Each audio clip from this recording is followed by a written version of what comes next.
Hey guys, welcome to Awesome Video Game Memories, where we talk about awesome memories about video games. I'm Ryan, and the game we're going to talk about today is Ultima Exodus. So back in the day, my cousin and I were huge fans of RPGs. I mean, we loved Zelda, we loved Final Fantasy, we loved Dragon Warrior.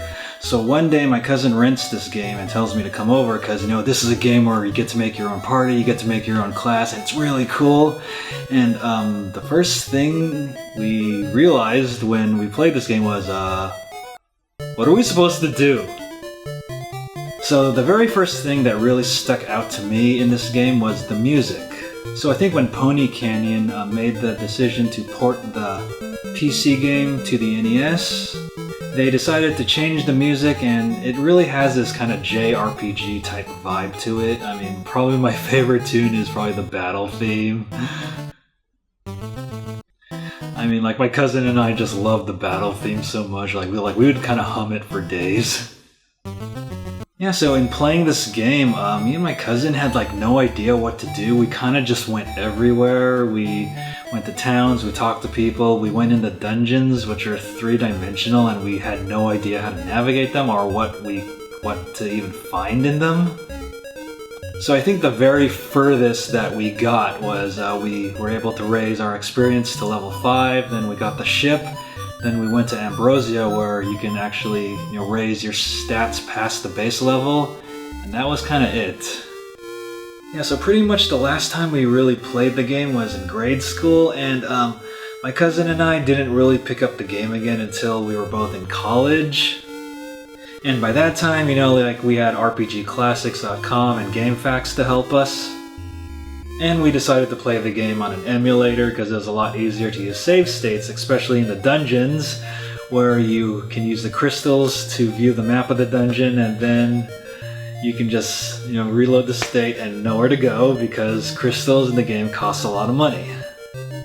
So thanks to GameFAQs and RPGclassics.com, we were able to get the silver pick, the mystic armor and the mystic swords, the 4 marks in the dungeons, and we were able to get into Exodus Castle, where the monsters were really freaking hard to beat, even with an emulator. So I remember getting into that last room where Exodus was, and my internet was actually down at the time, so I kind of had to guess the order of the cards to place. I completely failed multiple times.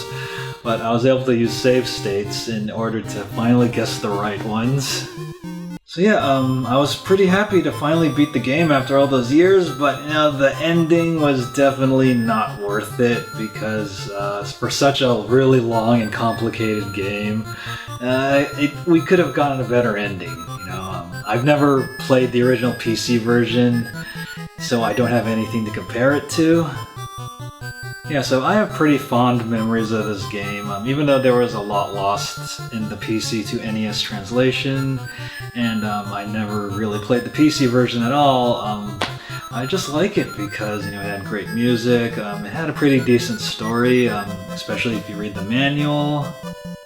And you can create your own classes, you can create your own party, you can kind of adjust your stats. And also not knowing what to do in this game, gave it this big mysterious vibe, and that kind of made me inspired to really play it till the end. Which I wasn't able to do until I played it on an emulator.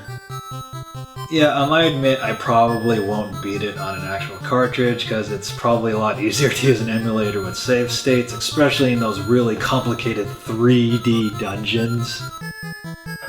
And sadly, you can't really purchase the original Ultima Exodus on the NES anymore. I mean, it's not available on Virtual Console, but you can buy the original PC version on a site like GOG.com.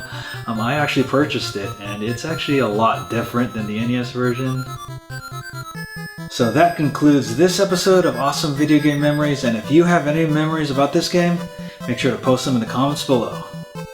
And if there's any other game that you'd like for us to talk about on Awesome Video Game Memories, make sure to post those in the comments below as well. So if you like this video, make sure to like, comment, and subscribe, and make sure to follow us on Twitter, and like us on Facebook and Google+. And if you just want to contact me directly, you can contact me on Twitter at @RyanMolina.